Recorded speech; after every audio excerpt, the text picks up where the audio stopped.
Hello everybody and welcome to Performance E Streaming for the E53 ANZCAR Cup race here at Bristol, our 6th round of the championship. I'm Carl Withy and tonight I'm going to be joined by James Foster. James, how's it going? Good, thanks mate, thanks for having us along. It should be an interesting race at a very small track like this, similar to Martinsville but a lot steeper banking and therefore a lot quicker. Yes, it's going to be a tricky race for a lot of cars out there as well, and grip level is one of the things that people are going to probably struggle with the concrete track here. It tends to be a bit troublesome. I'll also just say quickly just a big thank you to Matt Hunter as well for doing the broadcast for us as well tonight. So we're gearing up, ready for qualifying. Who are you going to be keeping an eye out for tonight, James?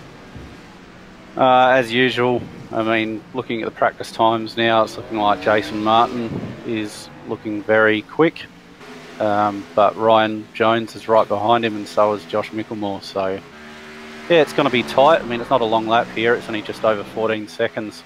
So yeah, Jason Martin as usual looking very competitive. Wonderful. So we'll just quickly go through the championship standings before we start the race. We'll go through the top 10. So we have Josh Micklemore in the lead with 213 points. Second, we have Jason Martin with 197. Third place, we have Michael Skurlock with 191. In fourth place is Edward Foster with 171. Fifth is Matthew Clerk with 168. Sixth is Dave Douglas with 167. Joint seventh place, we have Mirko Dortanack and Danny G. In 8th place we have Riley Curtis, and sort of in 10th place we have Stephen Williams. So good to go. So the qualifying will be setting us off very shortly, and Jason Martin is definitely a guy to keep his eye on. But Ryan Jones as well, just coming up from the Thunder series as well tonight. Yeah, he'll be looking to make a good impression early. And establish himself. I mean, the one thing you've got to do if you're coming into a new series and you're surrounded by other drivers, you need to actually, make your presence known, because it changes the whole dynamic when you go into a battle. That if you know someone you're racing with means business and isn't going to mess around, it changes how you drive. So if he makes a name for himself and doesn't get intimidated by some of the faster guys, then he can have a good future. Yes, and of course a lot of these guys do know him from Thunder, but a couple of the people in the Cup Series might not know him, and having that sort of slight unknown quantity about you can really shake people, because if you're faster than them out of the gate and things like that, it just makes you a little bit annoyed about them, and you should sort of try and figure out what their trick is and what they're using. Yeah, that's exactly right, and it's Jason Martin is a classic example. Like, if you see him come up behind you, I know from experience, you know that he's quick and you know you're going to have to get on the defense, and it changes the way you drive. And same as if you're driving against an aggressive driver, or if you come up behind someone you know is not so aggressive, you're going to be more aggressive yourself to get that move done. So yeah, very early on you sort of want to tell the opposition what sort of driver you are and establish yourself early. Yes, it's all about trying to get that sort of headspace and getting that sort of known quantity about you. When people know that you're a fast, aggressive driver, they will fear you, and sort of if you sort of tend to race hard, they will again just be very careful of you. So we're jumping into qualifying now. So we'll just wait for some of the first cars to come out on track tonight. How important do you reckon qualifying is here tonight, James? Not anywhere near as important as other places. Like, it's always important. As we can see, Edward Foster on track now, but it's not critical. I mean, expect cautions this evening. It's a short track, lots of things can happen. Your main goal is to stay on the lead lap if possible, but because of the short track, you can easily gain your lap back as well, so it's definitely not as critical as other tracks.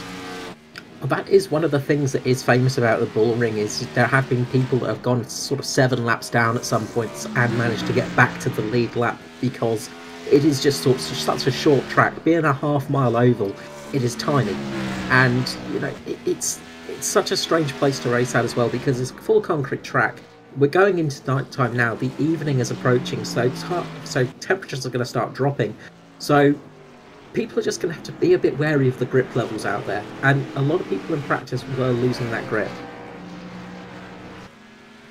Yeah, that's exactly right. I mean, one of the things I struggled with when I first came into oval racing was having that patience, because doing a lot of road racing, it's all about, you see somebody in front of them, you naturally want to attack them and get that position, but you're really wasting your time in oval racing. It's all about just maintaining position and looking after the car and maintaining your tyres, and it's all about making sure you're in the right position at the right part of the race rather than trying to do it all too early. Absolutely, and we did see that a couple of races ago with Mirko Dortnak, with the famous pit strategy that he had that won him that race. Fantastic effort by him. But one of the interesting things this season is we've actually not had any double winners yet, and it shows the class of competition out there tonight. Just so many drivers have had so many sort of wins, and no one's actually managed to get a double. Shows just how competitive everybody is this season. Yeah, year on year, as the series grows, I mean, each driver's getting more experience. I mean, you've had the progression now from the lower categories in the trucks through Thunder and now into Cup. So the guys who are in the Cup have earned their spot, and it's become a very competitive, very strong field of drivers. It definitely has, and we've just got so many drivers out there who just are that strong, scary force. And you've been driving against them a few times. Myself, I've driven against them once, and I must say it was a daunting experience. But just keeping your head in the game, keeping position right, just knowing when to pit, when not to pit. Oval racing is such a different sport to that of sort of street or circuit racing. Yeah, it's completely... There was so many things I've learnt from doing oval racing, and even some driving tactics that I used when I went back to road racing. Even like, there's things you can learn from all forms of motorsport. But yeah, you're right. It's completely different technique. It's a different thought process. The whole mental attitude to it has to be different.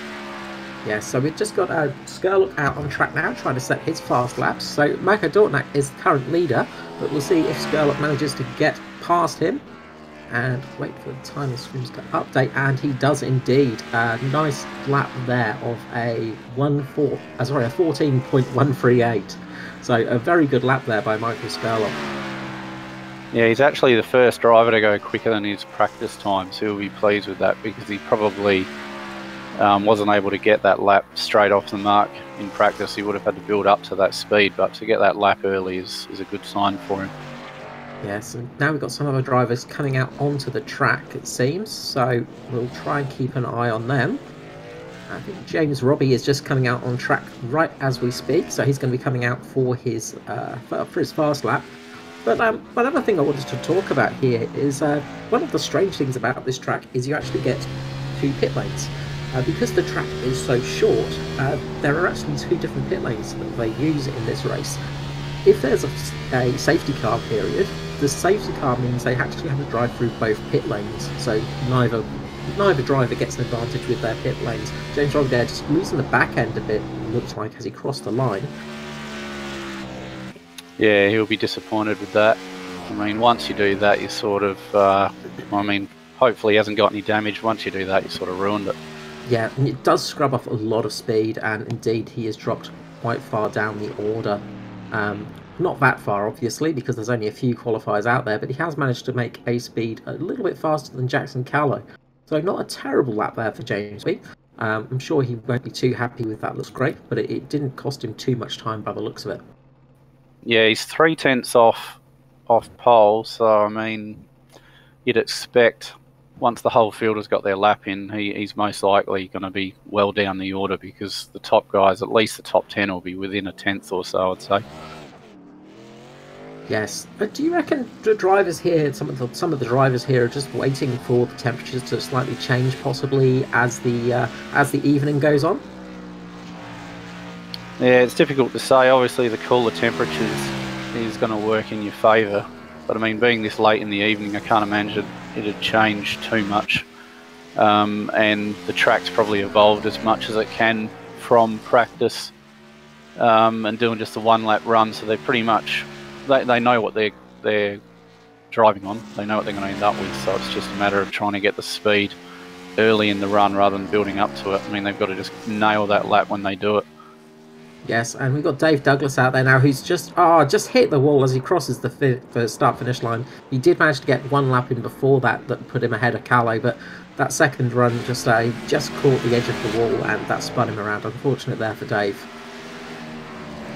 But, Chris Purnell's now on track, and he's going to be going around trying to get a good time. Chris is always somebody to watch out for. Purnell was actually doing quite well in the practice today. So we'll see how he does for his fast laps. Yeah, I've raced a lot with Chris. Respect him a lot. He's good on road courses as well. He's a very good driver. He's competitive at everything he does. So yeah, it should be interesting to see how he does tonight. Yeah, it's always good to see Chris out there, and he's just coming around for his second lap, but he taps the wall just as he comes out, so unfortunately he won't get that lap in.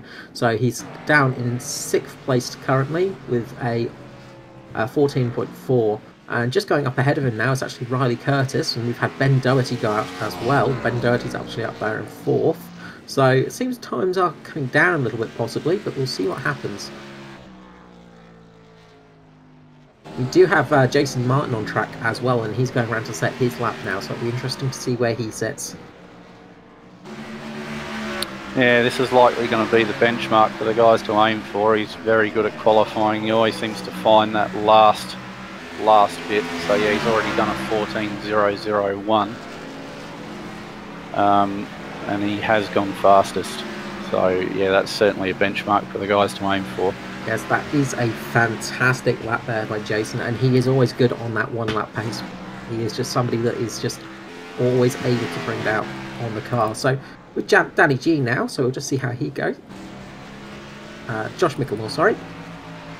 So Josh Mickelmore, a guy who's also teammates with Jason Martin at Mitch Motorsport team this year, has really sort of been an interesting one to look out for, because they have been getting some very good results so far.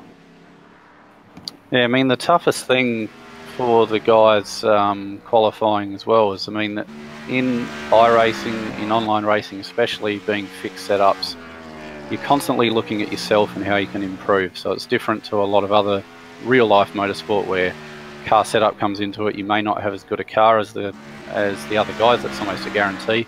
There's usually only one or two guys with the most competitive car in the whole field. So you're constantly looking to adjust how you handle it, because you know the car in your hands is capable of winning that race.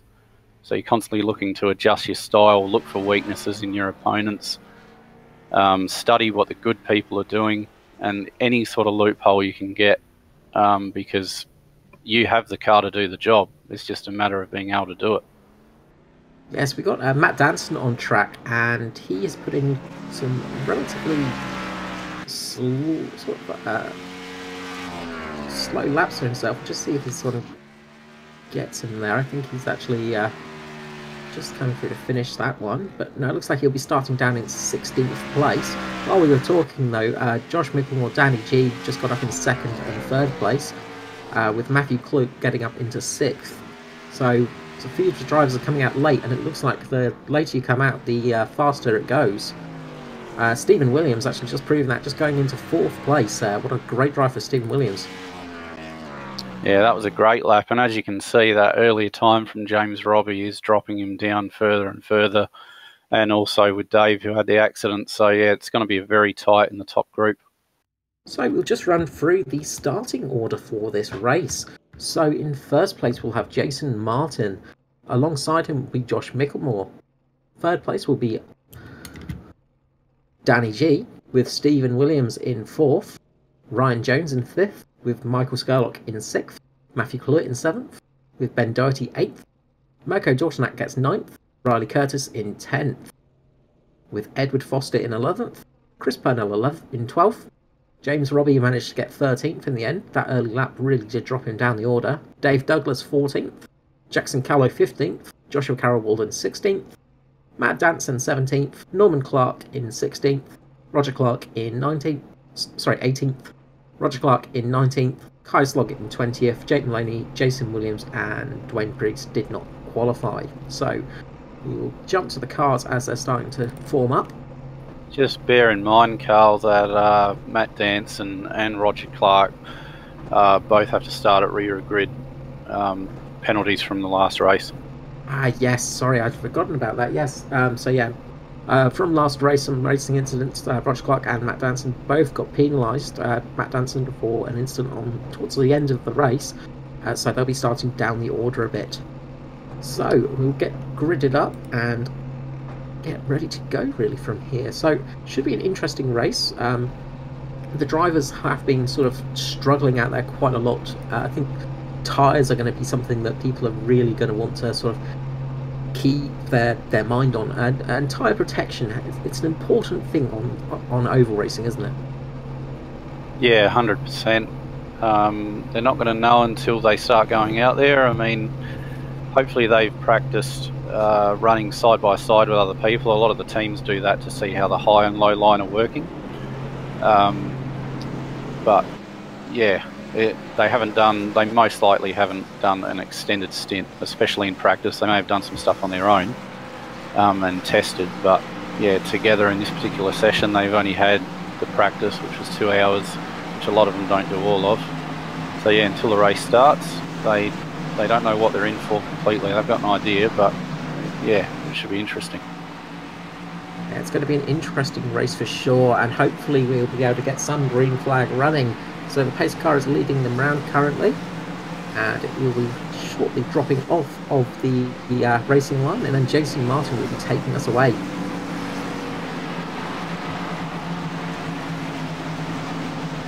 Yeah, he usually gets a good jump, which isn't going to make a great deal of difference here. I'm expecting an early caution, but yeah, he's got his teammate alongside him that can help protect him. I'm sure that Josh is more than interested in his own race as well, so it'll be interesting to see how they handle that. Well, it's pretty much a Mitch Motorsport top three. Sorry, you've got the Mitch Motorsport guys all in the first three cars, so they've got a great job so far for their team. So the pace car should be coming in right about now, and Jason Martin will be the pace car leading them off, and we will be going green for the race, and we are away. The race has started. Yeah, Jason Martin gets a great jump, already pulling a little bit of a gap. It'll be interesting to see how the rest of the field goes in these early laps. Yeah, we'll see how it goes. One guy that did not get a great start by the looks of things from my position was just Danny G. It just looks like he's just a slight moment sorry. But they are going around sort of well.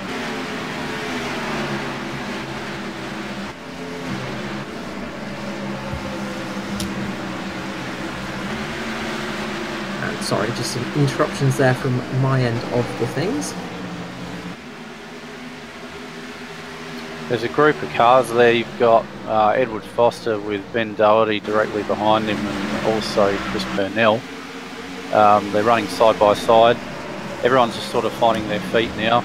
I've noticed Edward is sort of already running a bit of a high line. That's good to protect your tyres. He's not basically using too much steering lock at the moment, just protecting his front tyres. We've already got an accident at the back, a couple of the Illusion cars together.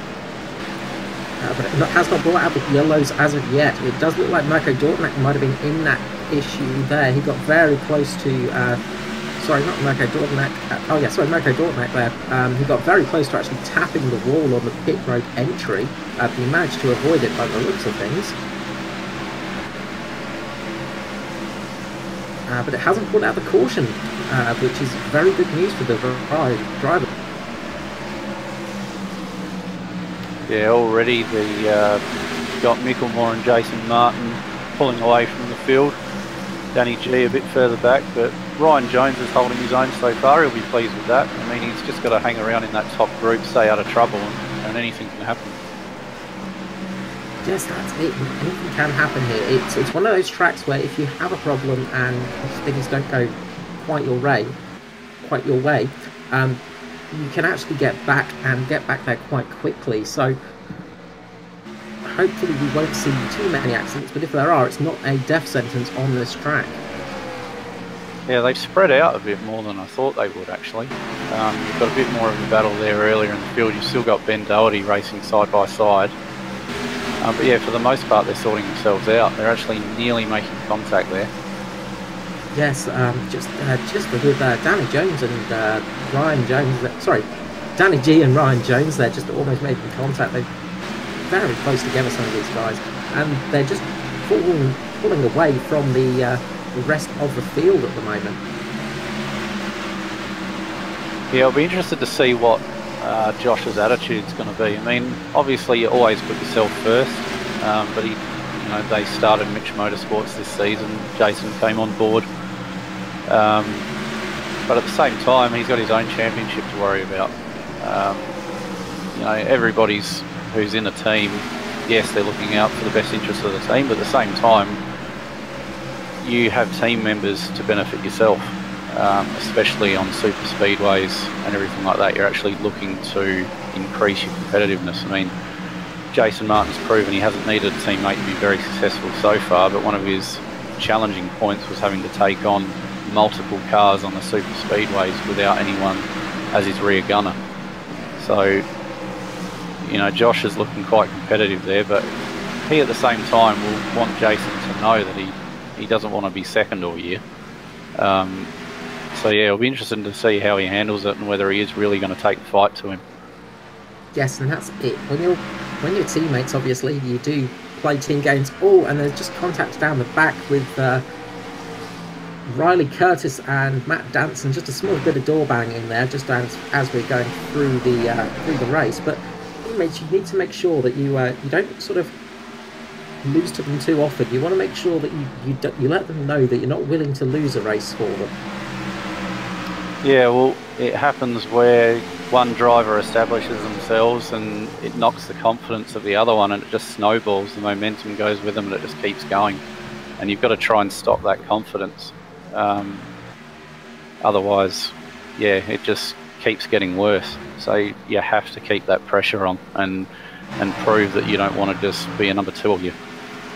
And that's it. It's just making sure that you don't fall into that role, which sometimes can happen in teams. But I think with Mitch Motorsport, they're all very keen on getting those wins and very keen on trying to get them for themselves. But working together as well, they have worked together very well. They've shown good teamwork all season, but also good clean racing as well. So it's going to be a good one to watch as the race goes on.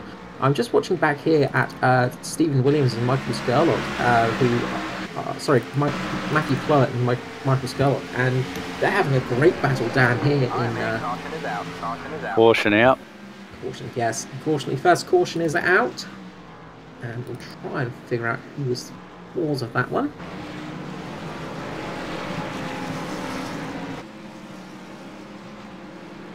It looks like it may have been Mirko Dortmund with that one, unfortunately. Unfortunately him. There is quite a big chunk missing off the front of his car, so everybody jumps into the pit lane to get some new tyres. He came together with Riley Curtis, Carl. Ah, okay.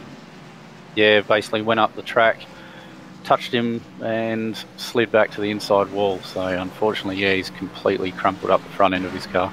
And that is going to really hinder his race tonight. So the race is on for pit road now, and looks like Jason Martin had a good stop, but Josh Micklemore, one of the again, it looks like Jason Martin had a fantastic stop there. Sorry, my time screen just sort of went off everything there for a moment, and we'll just wait for things to sort themselves out. But one of the things that really has hindered Jason Martin all season for last year and a couple of times this year has been his pit stops.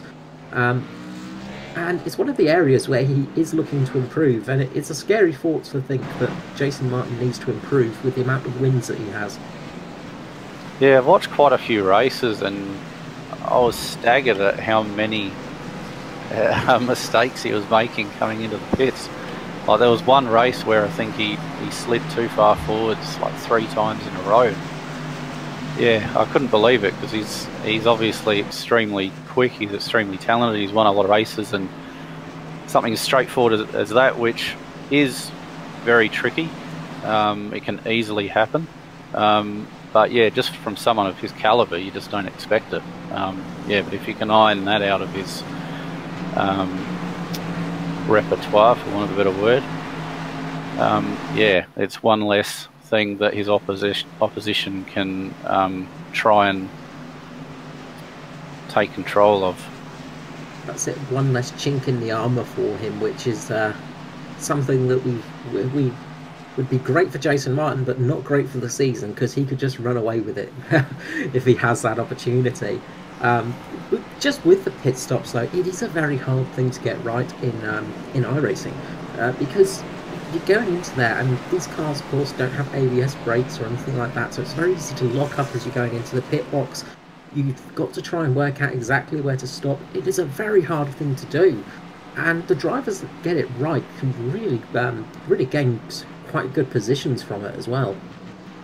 Yeah, well, the hardest thing is your eyes get used to the sense of speed. I mean, you go on hundreds of kilometres an hour for lap after lap after lap, and then you come to the pits and you feel like you're crawling, and all of a sudden you want to come to a stop and you're going quicker than you think, and it all happens very, very quickly, even though you're actually going slower than ever. So yeah, it's a very easy mistake to make.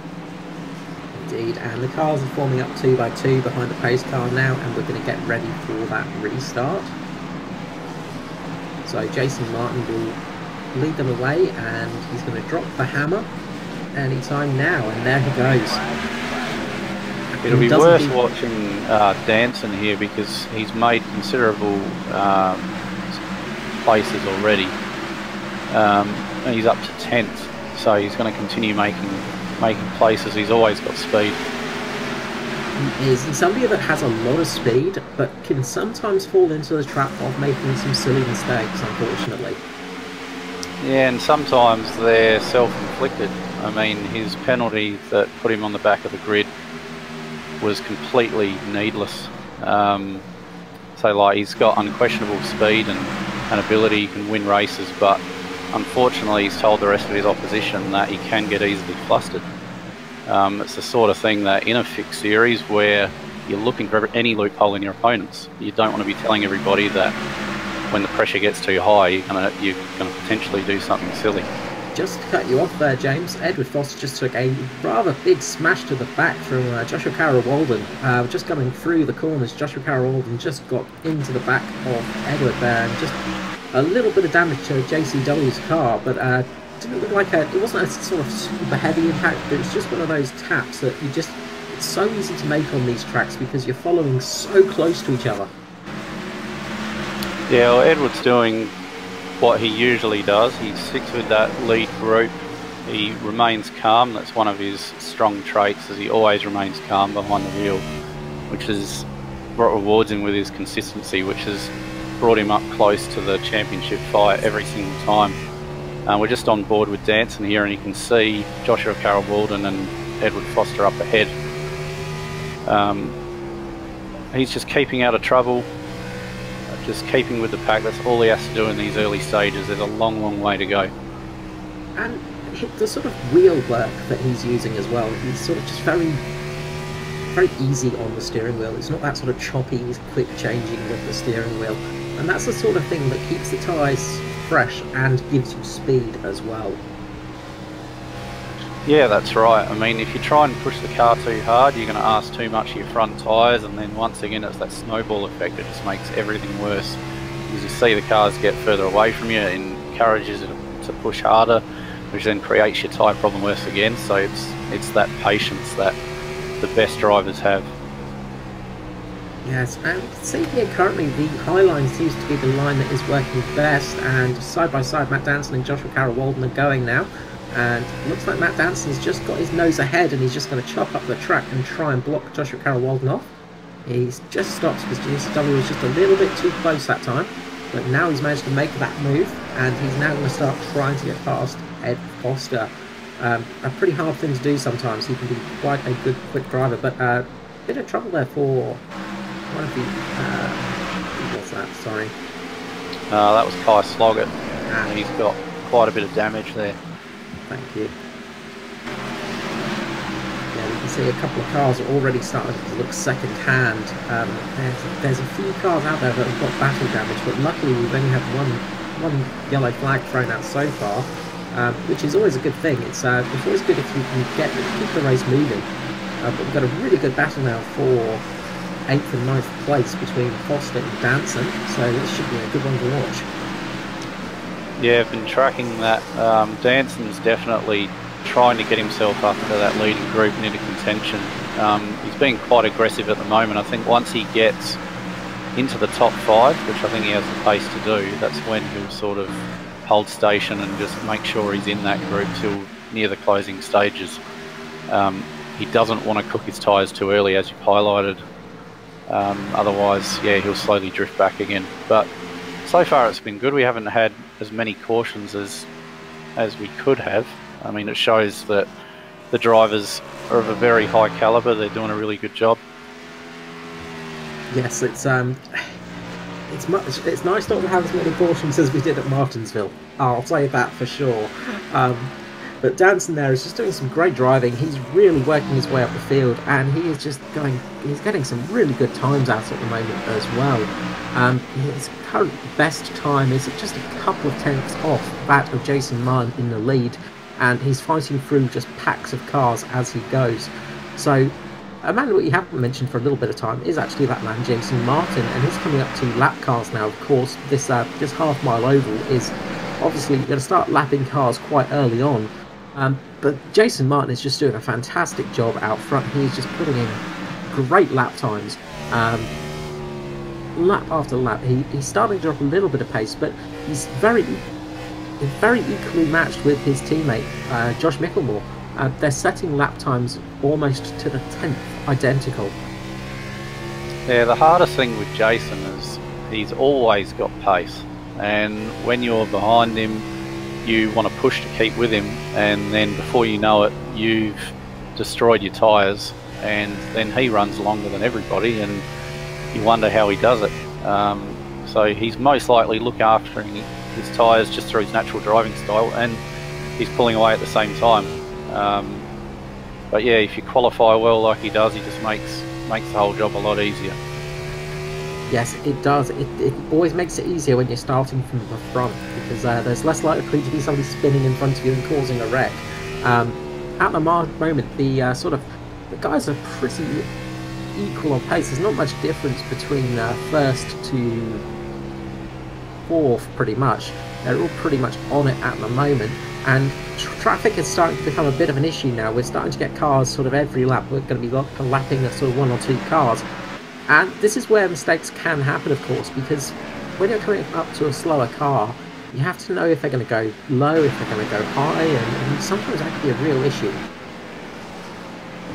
Yeah, that's exactly right, and that comes with experience. I mean, you've got Edward Foss here coming up a whole group of cars, and he's trying to make his way through. He's right behind Matthew Clute and a couple of the Illusions. So yeah, this is going to be very difficult for him to work his way through.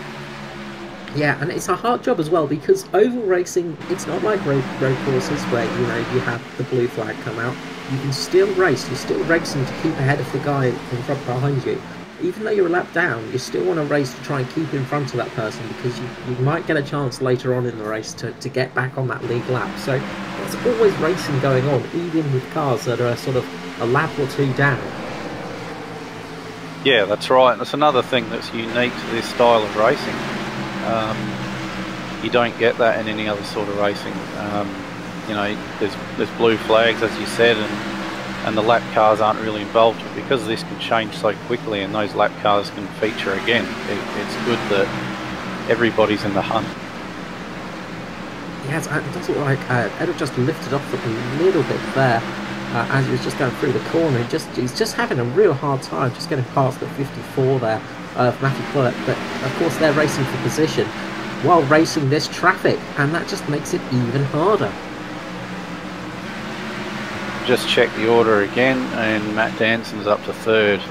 So it'll be interesting to see if he keeps pushing with that pace, or whether he wants to try and sort of hold station his tyres will be starting to go a little bit. I mean, everyone seems to be maintaining a decent pace at the moment. But yeah, he's got himself where he needs to be in contention later on. But the thing with Danson is his pace is generally about 1 to 2 tenths faster than everybody else around him. And that's what's getting him up the order, and that's what's making him climb. He is consistently setting very fast times for these slightly worn tyres. Of course, the lap times have dropped off from the early stages. We're now into the 15-second lap times. So used to saying minutes, it's hard to say seconds sometimes. But we're into the sort of 15-second lap times at the moment. And Matt Danson consistently setting that fastest time over this period. So that's what's really helping him out.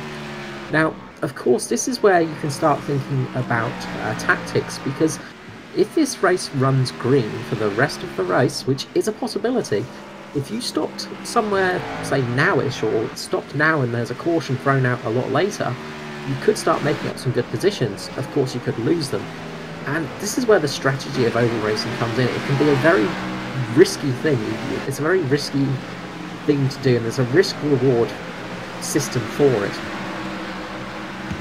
Yeah, that's exactly right. I mean, it can be a bit of a lottery over racing. Like, you can go from 0 to 0 in no time. As Danson comes up onto the back of Josh Michelmore now, he's still carrying a lot of pace. So yeah, he's definitely in contention. It'll be interesting to see if Martin responds, because a lot of the time Martin will get that gap out front and then just maintain it. And the people behind think that, you know, they're challenging him, but in reality he's just holding station, looking after the tyres, and he does have the pace to drop the hammer when need be. Well, I've got a feeling that might be exactly what you were saying there, because the timing screen did just light up a bit with Jason Martin just going fastest on that lap. He has really put the foot to the floor. Him and Matt Danson are still very close. That last lap there was not even a tenth between it. Just minute fractions of time between these guys. They're just really setting some fantastic laps at the moment. What Jason is doing well is not losing a lot of time through the traffic, despite having to change lines to what he'd ideally want to do. He's actually maintaining some good pace. He is, and he's just got up to 12th place with Joshua Walden. So we're now lapped up to 12th place. So we're starting to get into the area, and once he starts actually getting a little bit further forwards, he's going to get to the area where there are a lot of guys fighting for position, and it might be very hard for him to get past. And this is a sort of period where he could really struggle. Once he gets up to sort of around about 10th place, once he starts lapping those cars, he's going to have a real hard time with it, because those guys are all across the track. They're racing side by side each lap. He's going to really struggle to try and keep that pace and keep his sort of gap.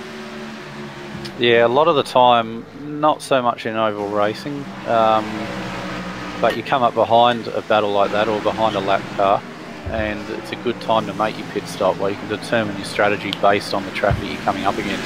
And like you touched on, the higher you go up the grid when you're lapping cars, the faster those cars become, the more competitive they become, and the more likely they are fighting for position with somebody else. So it only gets a bit trickier as you go further up the field. It does, yes. And I'm just watching that. Sorry, I was just keeping an eye on something there for a second. But we have just a huge gaggle of cars, and it's going to get really thick very quickly. And the road is going to become so congested with cars, it's going to be sort of almost hard to get past them, and that's where you're going to want to make that pit stop. If you want to make that gamble, you could do it. You could become a winner, or you could become a real loser from it.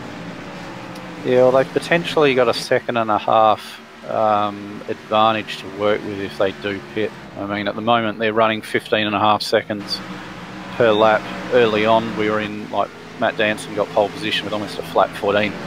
So the pace, you can gain a lot from it, but like you said earlier, it all depends. It might work in your favour, it might not, depending on a caution, where you're going to feature in traffic, and you've also got to sort of call your rival's bluff.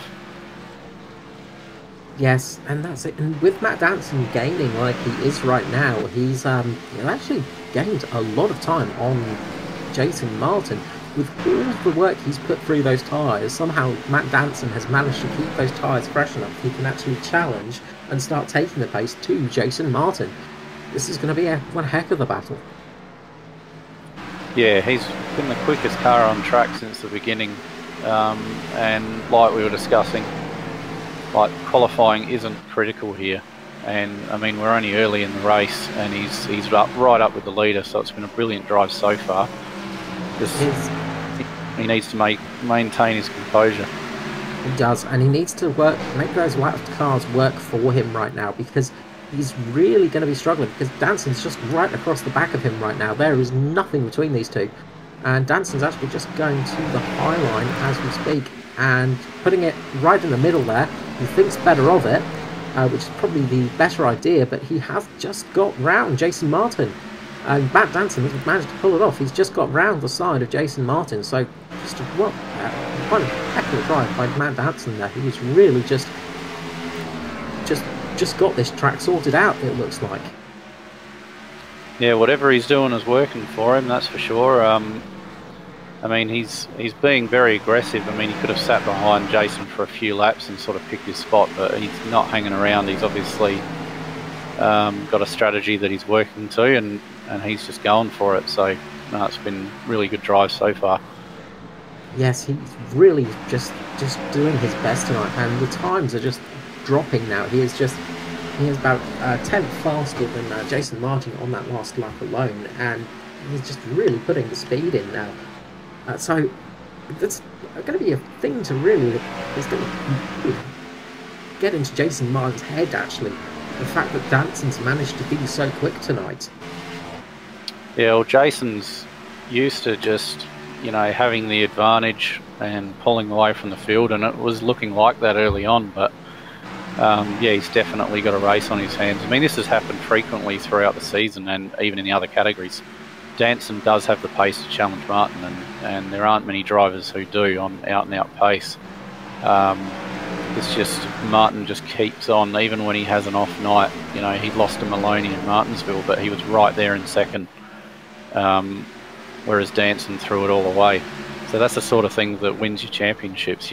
He's winning races and he's consistent. He is, yes. And actually, one person just to look at right now is Joshua Carroll-Walden.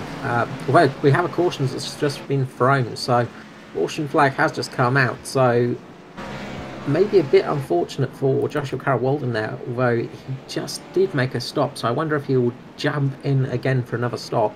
But of course, we've got the caution out, so everybody's going to be jumping in for fresh tyres. It'll be interesting to see, because you'll have Danson and Martin come out on fresh rubber, and we'll actually see the direct comparison on pace. And we know Danson's can be quick for an extended period, so it'll be interesting to see if Martin decides to go with him, or whether he just hangs back and runs his own strategy, gets some more life out of the tyres. And we have seen Jason Martin do that before, just keep the car steady and just not work it too hard, and then at the end of the race just go for it and just take some unbelievable lap times out. Jason Martin does hit the marks on his on the pit road really well, but we have Danson coming out ahead of him, as we would expect, but not a bad stop for Jason Martin there. He will be pretty pleased with that one. And we'll wait for things to sort out a little bit as well, because pit stops can always make the timing screen a little bit messy.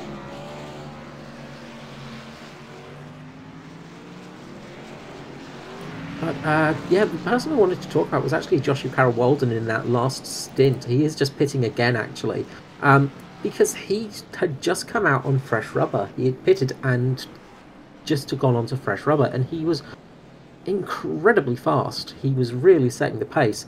And of course, if he had stayed green for that period, it could have really come to his advantage. But unfortunately, the caution flag came out when it did.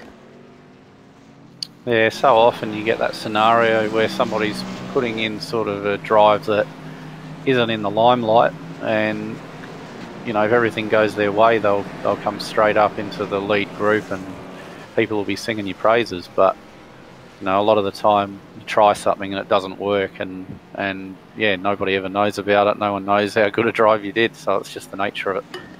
Absolutely, it can be a very frustrating thing as well, because you know, somebody could be having the drive of their life out there, and then the caution comes out at the wrong time, and it completely ruins their strategy.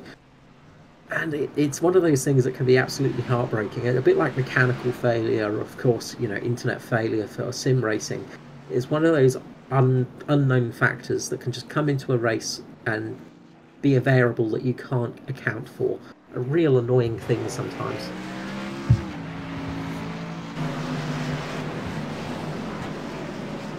So as we are in this lull, we'll just have a look through the order. So we've got Matt Danson in first, Jason Martin second, Josh Micklemore third, Ryan Jones in fourth, Danny G in fifth, Dave Douglas has worked his way up to sixth. Great drive by Dave Douglas there. He has been doing a fantastic drive. He's gained 8 places so far. Not quite the 16 places of Danson, but a very good drive indeed. Stephen Williams, Edward Foster as well, who's having a pretty decent drive out there tonight, Michael Skurlock and Chris Purnell. So a lot of drivers in that top 10 that are very, very seasoned and know what they're doing. So it'll be interesting to see how that goes.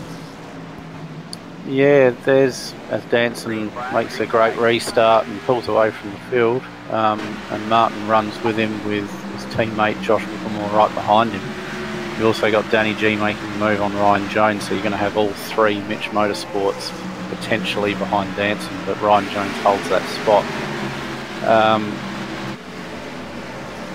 You've got the 2 Blokes Advice racing cars further back who are consistently hanging around near that top group, but it's interesting that the top cars have quite a significant advantage on pace. They're able to gap the field pretty quickly, and the other cars just don't seem to have an answer to them, which will be baffling for them because, as I said, they're all running the same setup, same scenario. They can only look at their own method, their own style to try and make up the difference. And I don't know if we just caught it, but Dave Douglas just made a real aggressive move on Danny G just there. We've got a fantastic fight going on in 5th place. So Dave Douglas is really pushing at the moment, and he's just trying to get the most out of that car, and maybe just trying to see if that car does have the pace it needs to be at the front. He is really driving the socks off of that car, and we've got some very fast laps coming in at the moment. The guys are in the mid-14s now. Now they're on those fresh tyres, of course. But this is where the sort of effect of a sort of safety car, breed safety car scenario can come.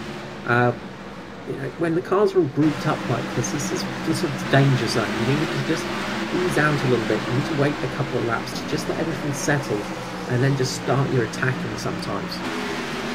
Yeah, and it's hard as well because you're bunched up after spending an extended period under green, and you see your opportunity right in front of you to pass people. And after an extended period of green, a lot of people are more aggressive because they feel more confident in the car and they see it as a really good opportunity to run with that lead group. So you'll see some more aggressive moves, and it just gets more and more towards the end of the race.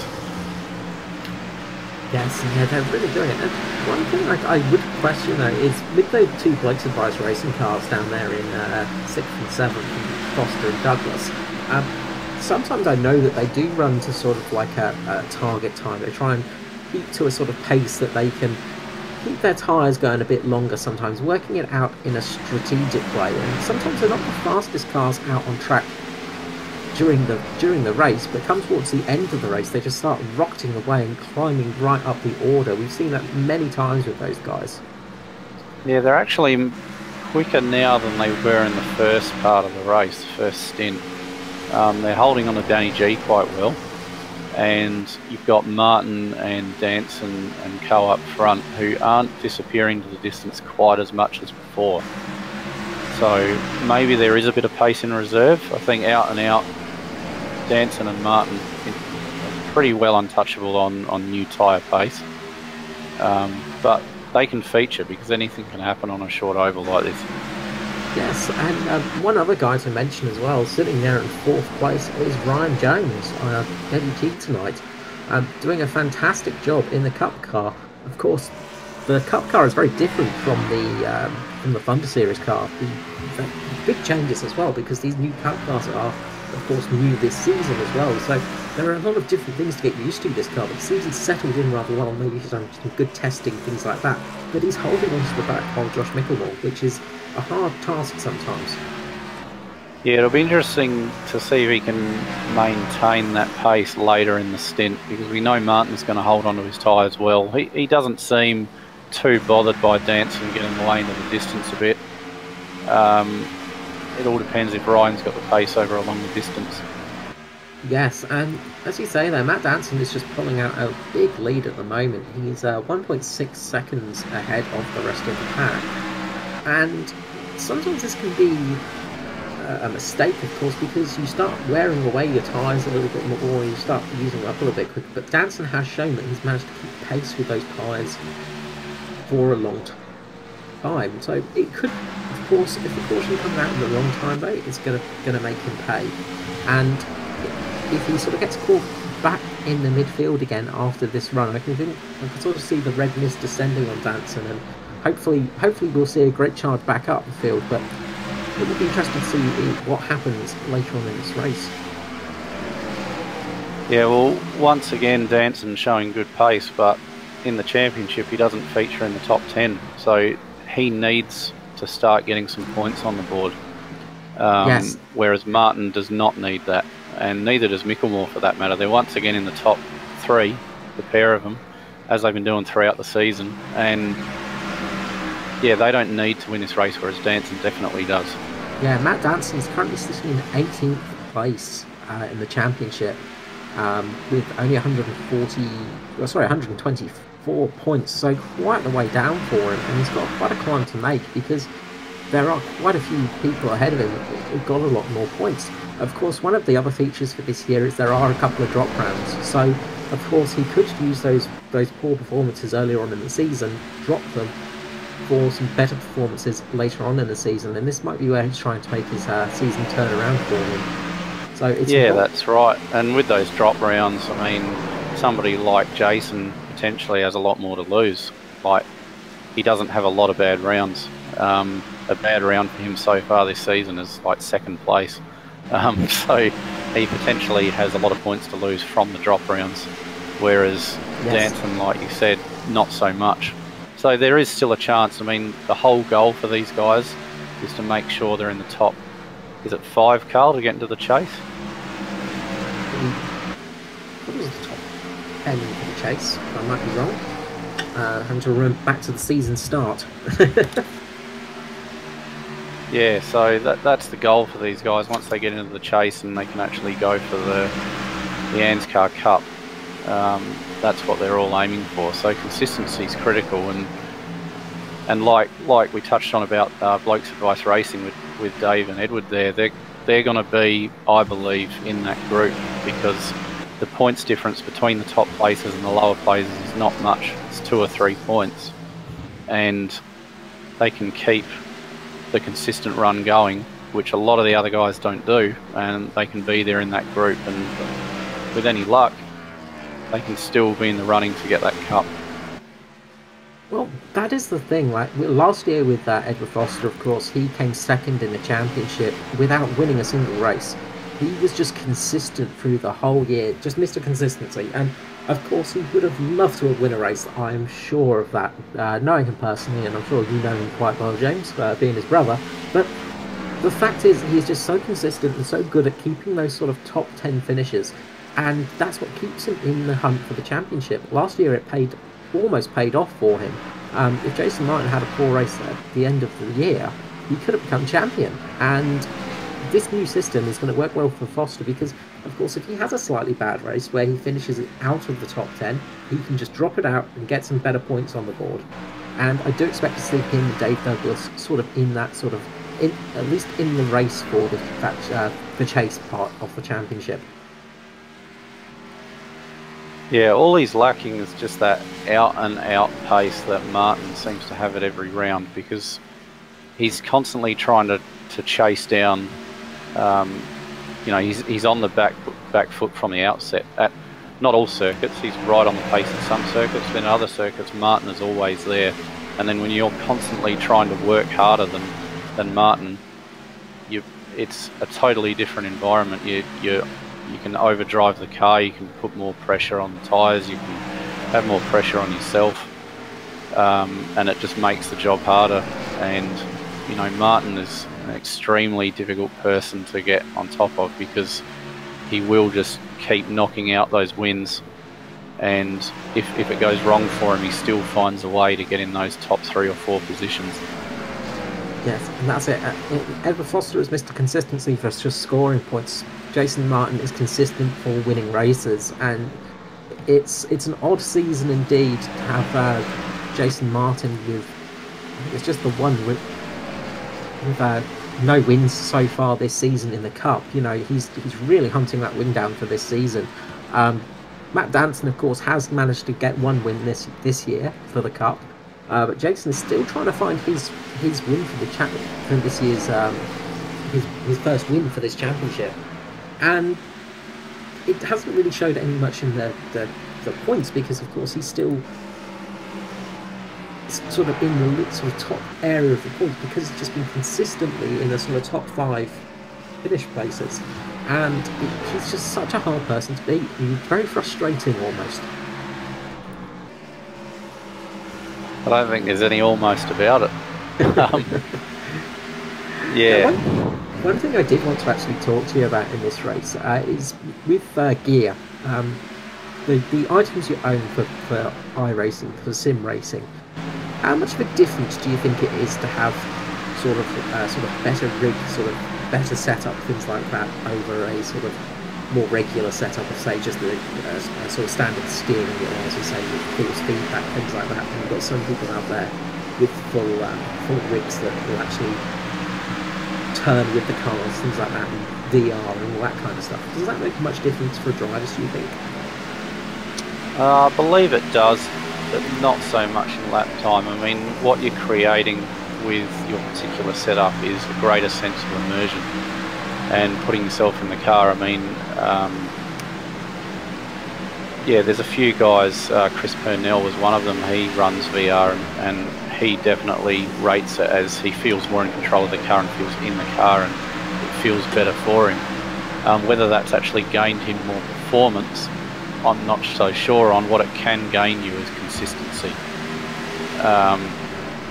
But I don't believe there's a distinct advantage in running some of the more high-end wheels over the lower. I wouldn't go and buy a steering wheel from Kmart, for example.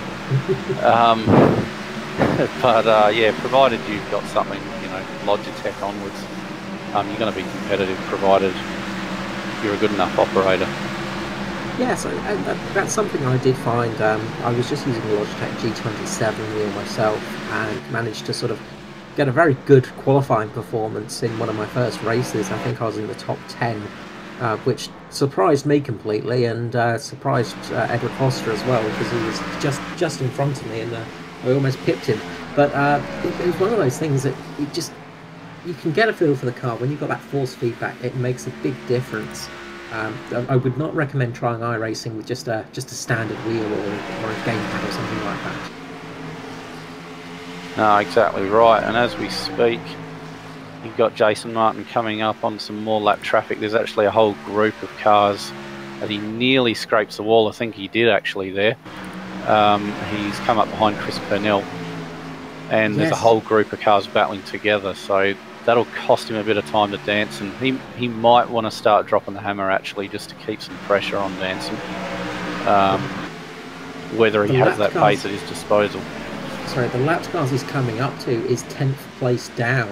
So there's some big fighting going on there, because of course, you know, in that sort of top 10 position, you want to be up there, and these people are going to be racing hard, and they're also not that slow. You know, they're not slow people. They're just sitting back and surfing their tyres, just running their own race at the moment, while Matt Danson and sort of is a bit like the show pony, just flooring it and getting out very quickly. Some of these guys are just sitting back and just letting their tyres sort of prolong their life, but Jason Martin is losing a lot of time here. He's quite far back now. He's almost 4.5 seconds away from Matt Danson as we speak.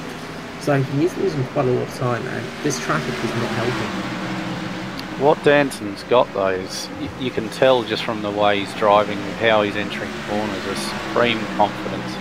Like the car's doing exactly what he wants.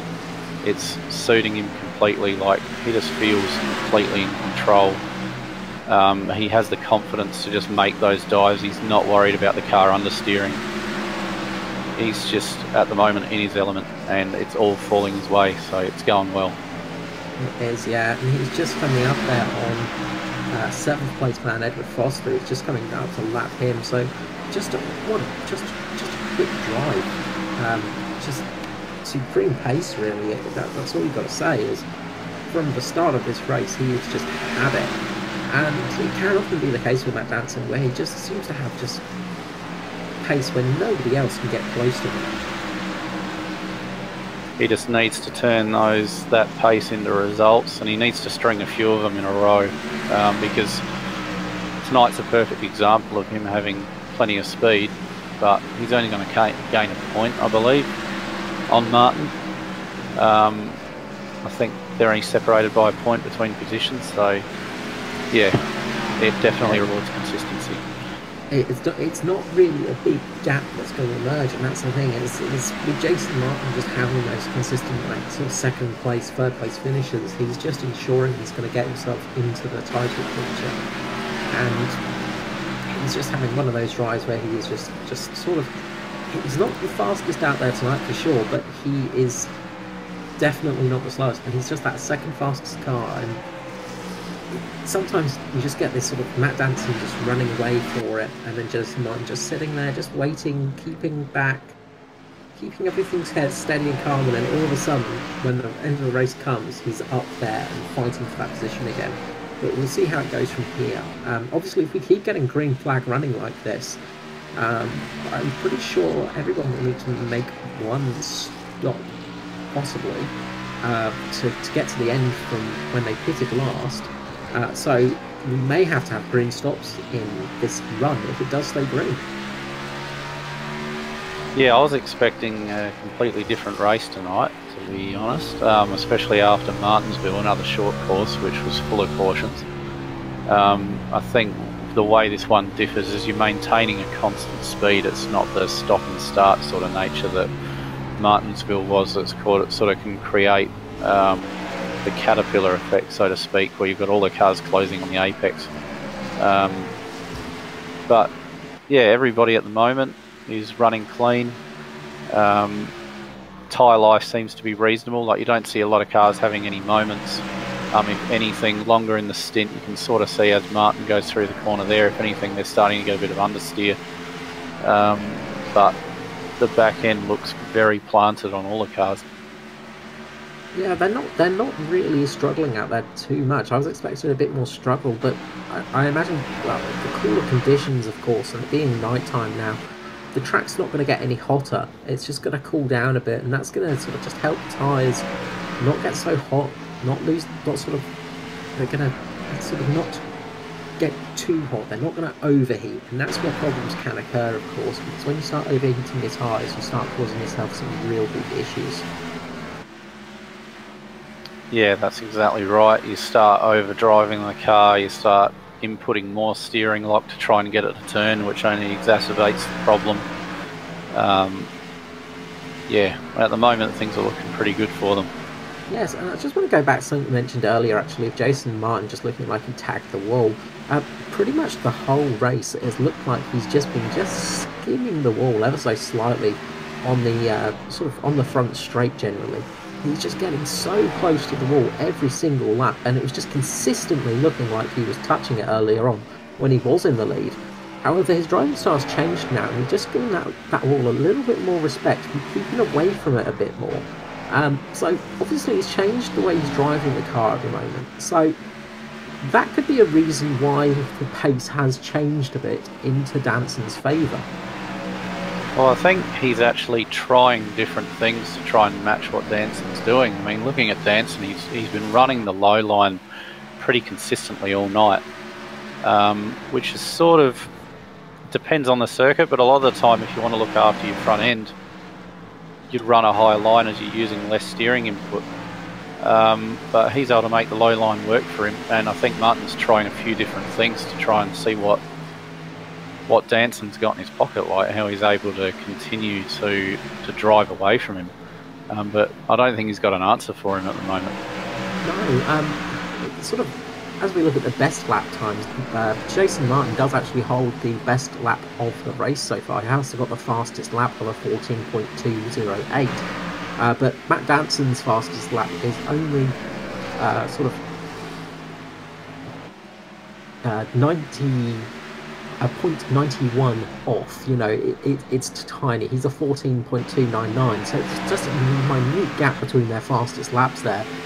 But the lap times at this stage of the race are much bigger. Matt Danson's doing 15.4s, while Jason Martin's doing about a 15.7. You know, and that's really costing him a lot of time. Yeah, 3/10 upon 3/10 upon 3/10 before you know it. And it's only a short lap.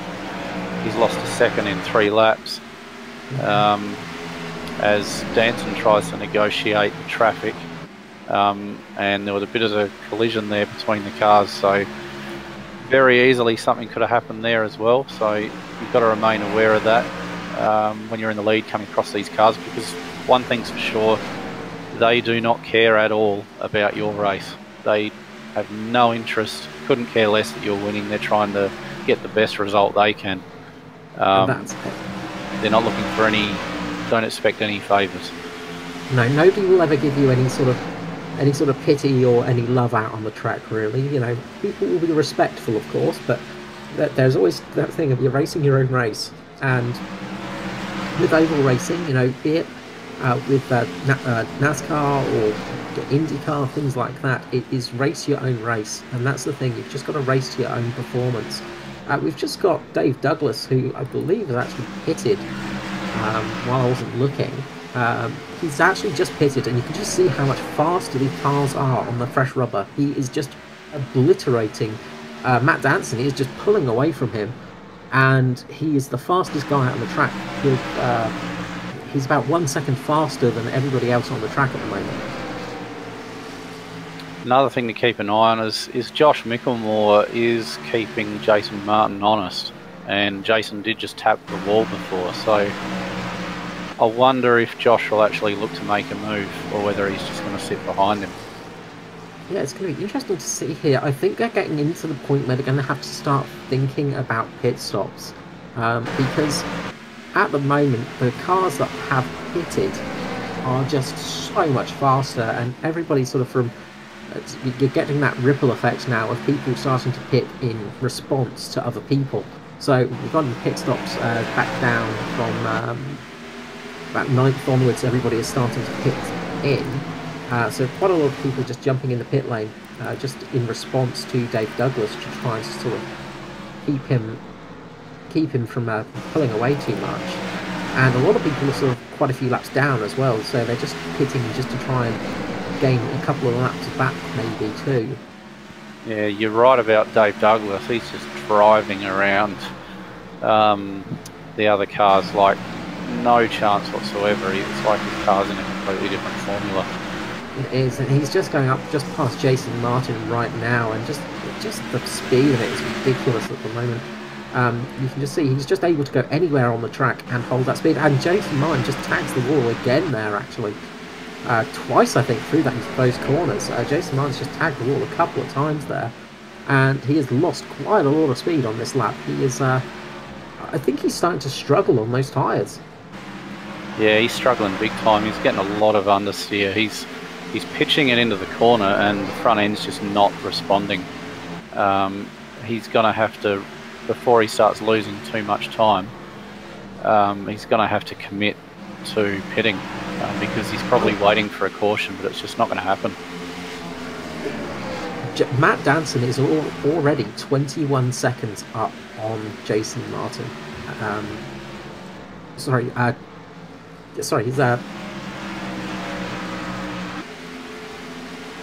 Yeah, 22 seconds, I think, the lead is, and just he's coming up to lap Jason Martin. Sorry, not 22 seconds, my thing's playing around. 9 seconds up, and we have got that caution come out. Yep. There'll be a big sigh of relief from a lot of the guys, because the one person who might be able to stay out here, unless he wants to go back in again, is Dave Douglas. Because he pitted not long ago, so he might actually be able to make quite a few spots. As Danson pits. Another guy actually sitting quite well is Ryan Jones. He just recently pitted too. I think he was actually in the pits just as that caution came out, so I think he may have just got a very, very lucky thing there where he was in the pits when the actual caution flag was thrown. So we'll see how that does for Ryan Jones. Yeah, and Jason Martin, as he pulls into his pit spot now, I'm not sure how much damage he'll be carrying, because he has hit the wall quite a few times, but whether that was affecting his speed or it was just tyre wear is another thing. It didn't look like he was carrying a lot of physical damage. Not sure whether he had any steering issue either, but he was dropping a considerable amount of pace. He's actually out of the pits quite quickly, so I don't think he needed to repair too much.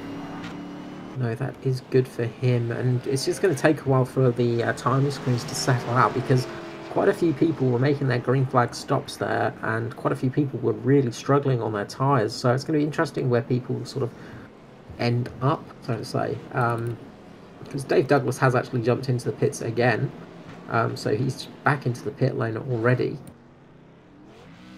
and just looking, I think Ryan Jones, as I said, I think he was out.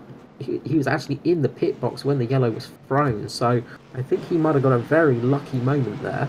So we'll see what happens with him. Yeah, the Blokes Advice cars pitted together, so Edward Foster is just leaving the pits now, so him and Dave will be together, and you'll have all the cars back on fresh rubber. And there's no greater feeling, honestly, after spending so many laps with understeer and your car progressively feeling worse. There's nothing better. It just feels unbelievable when you get a new set of rubber. But one of the problems for Dave Douglas is, of course, he pitted under green, so he's actually 2 laps down. He might be in front of Edward Foster right now, but he's 2 laps down on him. So although it was looking like a really good option for pitting right then, because of that caution, it has cost him, and that gamble is just not paid off for Dave Douglas, unfortunately.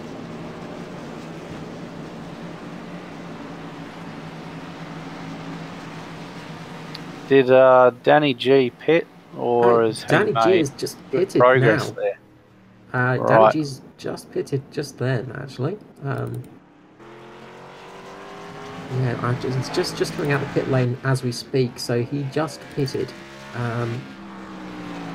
So, yeah, as I say, it takes a while for everything to shake out after a safety car, of course, because things do get a little bit muddled up, unfortunately. But everybody's going to start forming up soon.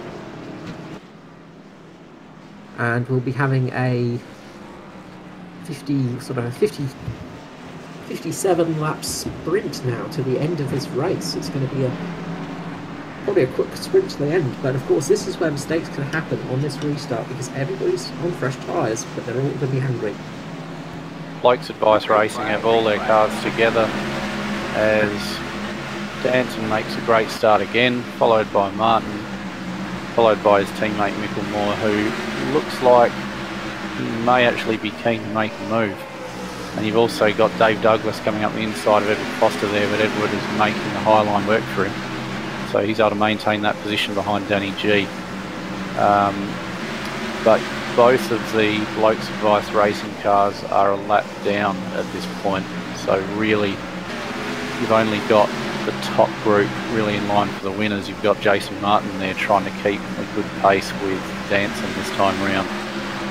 Well, Dave Douglas is still a lap down on Edward Foster as well, so he's actually, on my time experience, he has 2 laps down at the moment. So he's together with Edward Foster on the track, but he is in rather a bad position because he's a lap down on his teammate. So if he's got the speed, he might try and get past Edward just to try and get back on that lead lap, because he sort of will be desperately trying to try and get some sort of places out of this, although he is ninth in the running still. So it's not a terrible thing for Dave Douglas, but it could have gone better. One thing that almost every other car is doing is running high mid-corner and then late apexing. So they're running right up high and then trying to go as straight as they can on the exit of the corner. But Danson, who's been the fastest of all, has just consistently hugged the low line all night, kept his tyres working well. You've got Martin with a bit more pace at the moment, actually. He might actually be looking to challenge Danson this time round. He may have had pace all along. But yeah, it's interesting that nobody's properly tried to mimic what Danson's doing.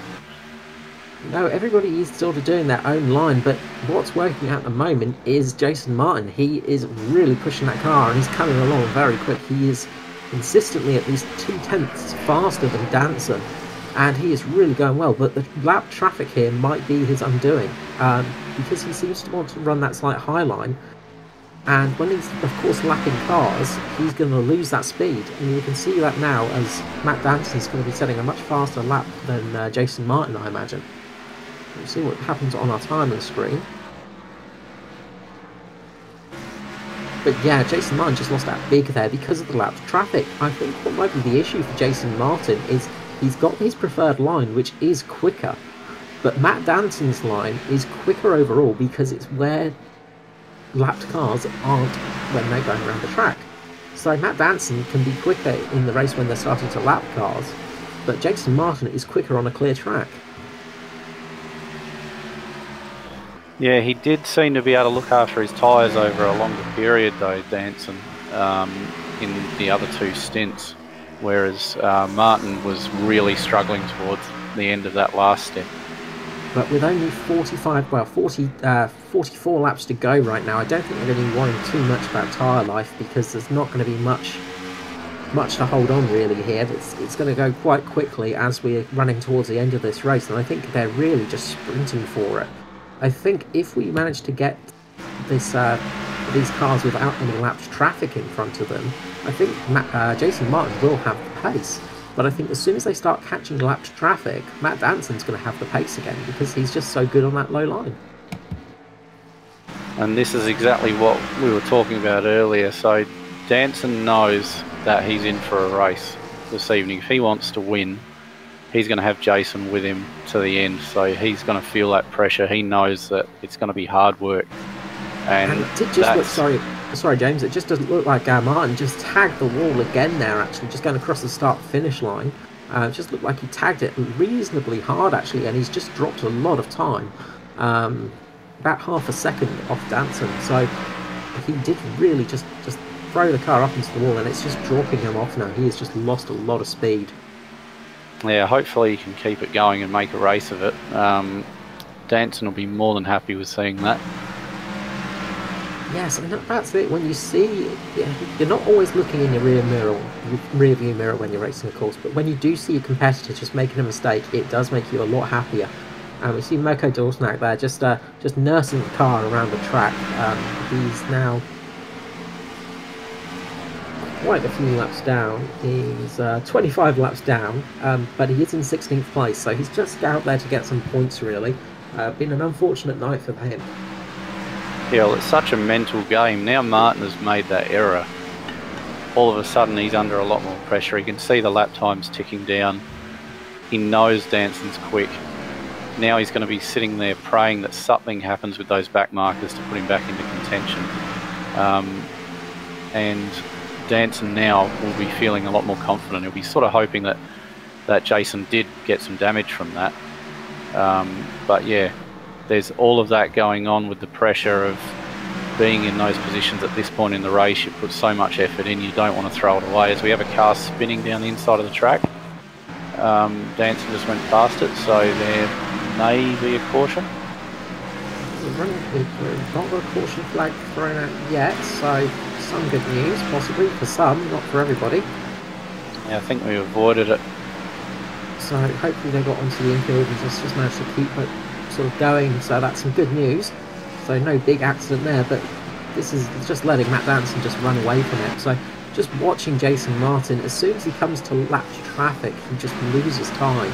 He just really prefers that high line for the track, and of course everybody else is up there, which is costing him time through the actual pack. Just as we go through there, sort of Jason Martin and Josh Micklemore are trading sort of fastest times for these laps. But Matt Danson's managed to get that lead, and I don't know if they're going to be able to really catch him. Yeah, well, Josh has actually fallen off away from Martin, which is a bit disappointing because I was hoping he was going to have the pace to sort of run with him, but yeah, he's fallen away considerably. Yeah, he's really just dropped off that pack, and it's not a terrible night for the Mitch Motorsport boys. They've got 4 cars up in the top. 3 cars up in the top 4 places, which is not a bad job for them, but I'm sure they would prefer to have 1 car up, a little bit higher up, of course, up in 1st place. But Matt Danson is just running away with this, really. He's just got speed to burn. He's just setting sort of lap times that are so much faster than everybody else. He was 2 tenths up on that last lap, so just mega speed by Danson. Jason is carrying a bit of damage on his right front fender from hitting the wall. Whether that's affecting him too much, I'm not sure. We could possibly get an onboard with him to see if he's managing it with some steering lock or whether he's all good. Yeah, let's see if we can get on that one. So we're on board now with Jason. So I'll just come through the corners here and see how he goes. Yeah, it seems to be fine at the moment. But yeah, at this stage, he's just frustratingly watching Danson slowly edge away from him, which only makes you want to push more and take more out of your tyres, unfortunately. So now he's just sort of got to hope that something's going to happen to Danson to bring him back up onto his bumper. That's it, but you can see that damage on the right front of Jason Martin's car there. There is those ripples on the actual car. The front is not meant to look like that. It's meant to look nice and smooth, so he's definitely had a few contacts with the wall, and that is costing him just that little bit of time, and has cost him the sort of time in this race. Although he's still quite fast, he's still able to set some very fast times while he's in the clean air, but as soon as he gets to lap traffic, he just drops back quite a lot. And we've just got contact there with Joshua Carroll Walden into one of the middle finger racing guys there. I think it was I'm just trying to find who that was. But we have got the caution flag out, unfortunately. So the caution flag's out, well, unfortunately, but fortunate for some. A person that it's going to be very fortunate for is Edward Foster, who is going to get a lap back, because he is currently 1 lap down, but he's going to get back on the lead lap. So a big moment there. Just Joshua Carroll Walden, somebody just one of the MFR guys just Norman Clark, mate. Norman Clark, thank you. Just got caught and went round, and that's brought out this yellow flag. So with 20 laps to go, it's going to be a sprint to the end. They're having a torrid time at the moment. And MFR. Jason Martin's pitted. The lead cars have pitted. And so is Danson. Yes. So they've all pitted for new tyres. Yeah, so Danson will lead from Martin and Micklemore. They'll be on fresh tyres. And like you said, Edward Foster will be on the lead lap with fresh tyres also. So he hasn't had the pace to challenge Danson or Martin, but he'll be going hell for leather on this one. He wants to get some wins. Yeah, it will be interesting to see how he climbs up after this restart. These guys are really going to push for it. Looks like Matt Danson's kept the lead though, so that is good for him. But it's going to be an interesting restart. Everybody's going to be really sprinting for it, and this can be the dangerous part of the race, of course, because with only a handful of laps to go, people just don't use their brain sometimes. And it's called go time, Carl. Yes, that's it. Get to this point of the race, and it's officially go time. And go time is when you just leave everything behind you, you just go for it, and you're just going for that possibility of getting a win, getting that best position possible. Hell for leather, everything like that. But unfortunately, in that time is the time where people can make a mistake and people can make contact and bring out another caution. as we say in sports car racing, cautions breed cautions, because often is the case that when you get one caution, you get a second caution straight afterwards. But on ovals, sometimes you can get lucky and it doesn't happen. Now, it'd be good to see Martin's car to see if he did actually get a repair on that damage. It looks like there is a slight repair. It's not 100%, but it's definitely better than it was. It does look a little bit less wrinkled, so he might have just had a little bit done to it just to get it a little bit tighter for him. It didn't look like it was worrying him too much though. On the last run, he was still setting times faster than Danson. So whatever damage he does have wasn't really causing him much harm. So it's going to be interesting now. If Jason Martin can nail this restart, he might be able to get the jump on Danson and keep him behind him. Well, we'll see how he decides to, what tactic he uses, because he knows Danson at the moment is nowhere in the championship, but potentially he will be a rival later on. But at the same time, finishing where he finishes, he doesn't lose a lot of points, and he's going to keep building that momentum, keep staying at the top of the order, along with Josh, who's there in third. So, yeah, I mean, I wouldn't be able to help myself. I'd be absolutely going for it on Matt Danson. Straight up the inside if possible, try to make some sort of contact. And Danson's made a leap already. Sorry to cut you off, James, there, but Danson just made the leap there, and Jason Martin just really got caught out, and it looks like Mickelmore might actually get the jump on him. Yeah, no, you're right, mate. Yeah, that was really Martin's opportunity. I mean, it's so hard because basically the lead car has the option of when to go, and to anticipate it and actually have a run is very difficult. So Martin will be just going absolutely flat out after him. But yeah, if he gets to him, he's got to attack him straight away, because every lap that passes, his tyres will be slightly worse, he'll have less grip. So he was quick right at the start of the stint with fresh tyres before. We'll see if he can do it again. That's it, and if he's got clear air, he might be quick again, and he is setting times faster. Currently he's about a tenth faster than Matt Danson, so he has got time, and if he manages to stay clear of the track, if there's not those lapped cars, he might get Jason Martin catching Danson for a fantastic finish for this race. But so far, it's been a good race so far. I was expecting a little bit of a wreck fest, but luckily everybody's been behaving and everybody's been driving really well tonight. Yeah, I mean, we can just get really challenging over a long period of green running, just lap after lap after lap. It's just to maintain that concentration and the pace, which is testament to the job that these two at the front have done to maintain that pace on the rest of the field and keep their composure. It's been really good. Yes, and that's the thing, is they're just able to focus constantly, and these guys, they do other races as well. They're not just racing here on ANZCAR, they're racing everywhere else, and they race hours every day, and just to have that focus is just outstanding, because it is such a hard thing to do. You know, you think about sim racing, you sort of go, well, it shouldn't be too hard because you haven't got the physical part of the body, but mentally it is such a struggle to keep these cars on their line, to keep the cars going fast. It is a very hard thing now, mate. You got 8 laps to go. The front two coming up on traffic. Danson will be feeling it now, because he knows Martin's quick. He can't afford to have he can't afford to be impeded at all by the traffic.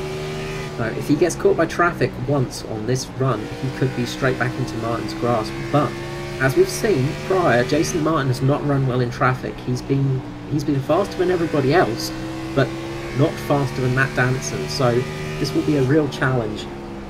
So 5 laps to go, and Matt Danson is still looking pretty good there for first place. But of course, anything can happen. Yeah, as we saw at Martinsville, last corner. So yes, yeah, a race that caught me out, unfortunately. That one was it was a bit of a marathon of a race to call, but yeah, that one was a fantastic finish. But will Jason Martin be able to get that win back and do the same to Matt Danson, who is really running out of time now? There's only a couple of laps to go, and he is about half a second behind Matt Danson. Yep, and here's an example why he is where he is in the championship, because once again, Martin is right there in second behind a different winner, potential winner. I mean, last time it was Jake Maloney, who's now sitting right at the back. Yeah, that's why he is where he is, and that's why he wins championships like he does.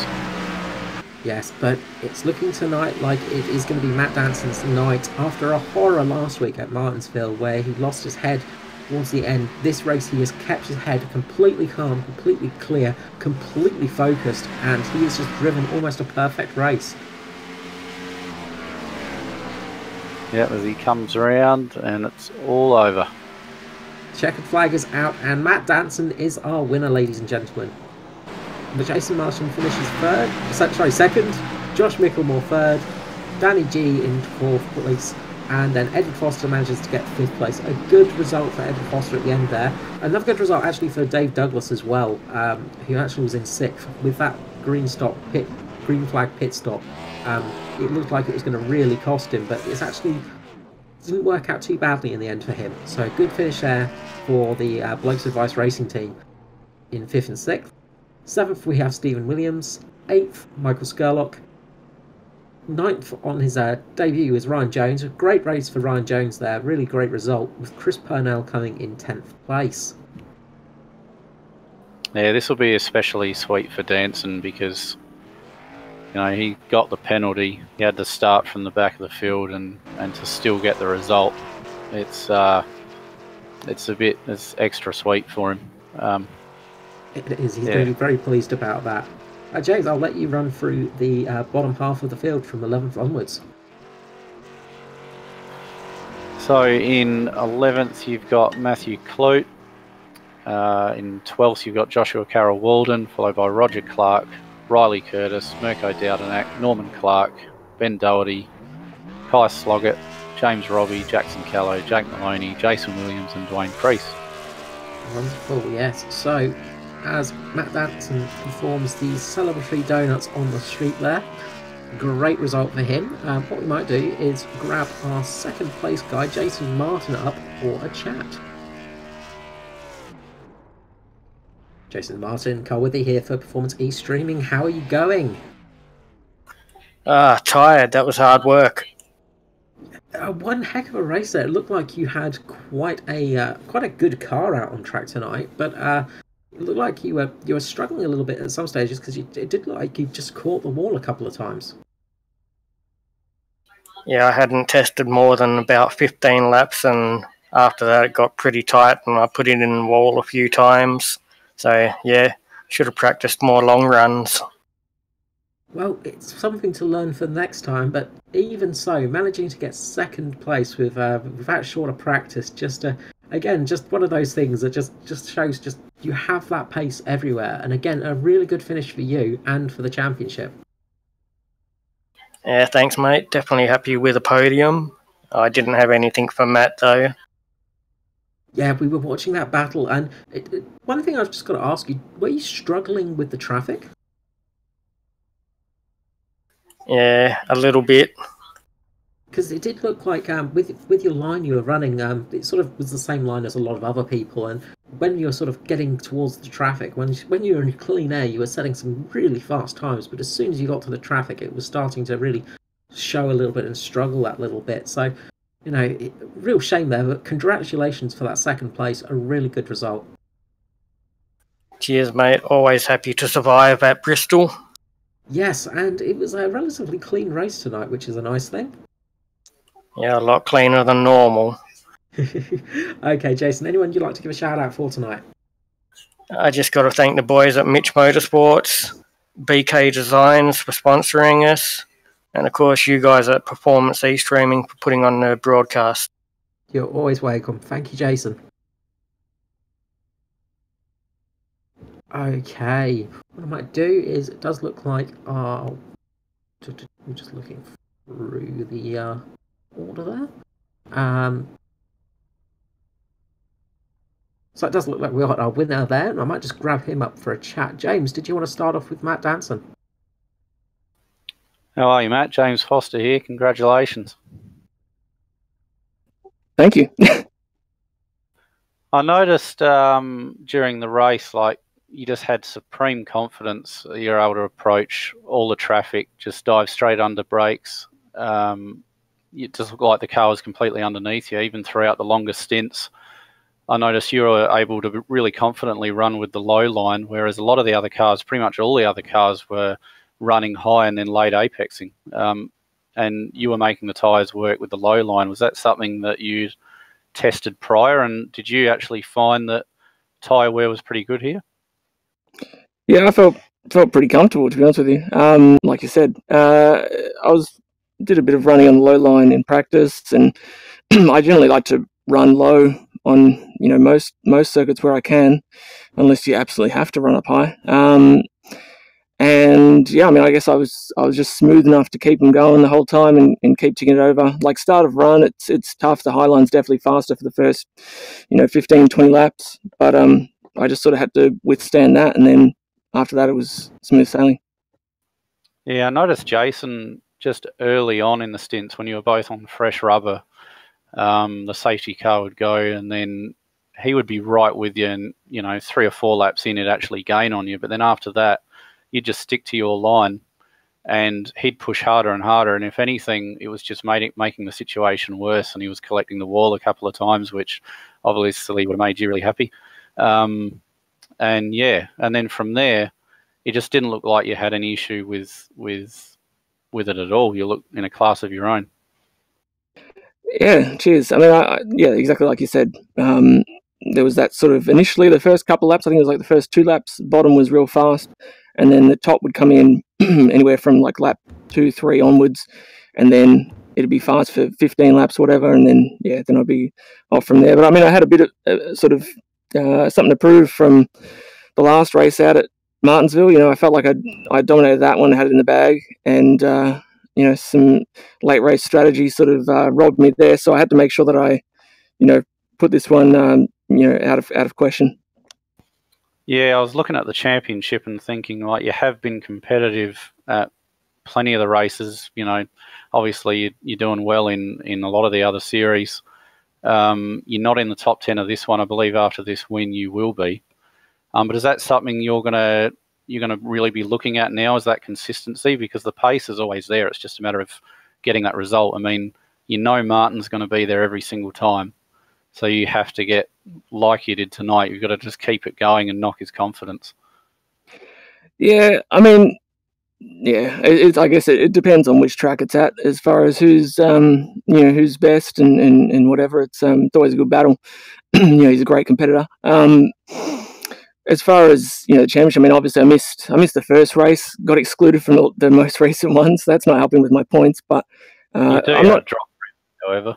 So that yeah, exactly. That should help out. I mean, I'm not super concerned. I think hopefully it'll balance itself out. I think it's the top 8 or something get through to the sort of the chase at the end. So yeah, we'll see how it goes. I mean, it'll only take a couple of bad races, and then I'll have no chance. So it can go either way. But if I can keep ticking them off like this, then it'll be sweet.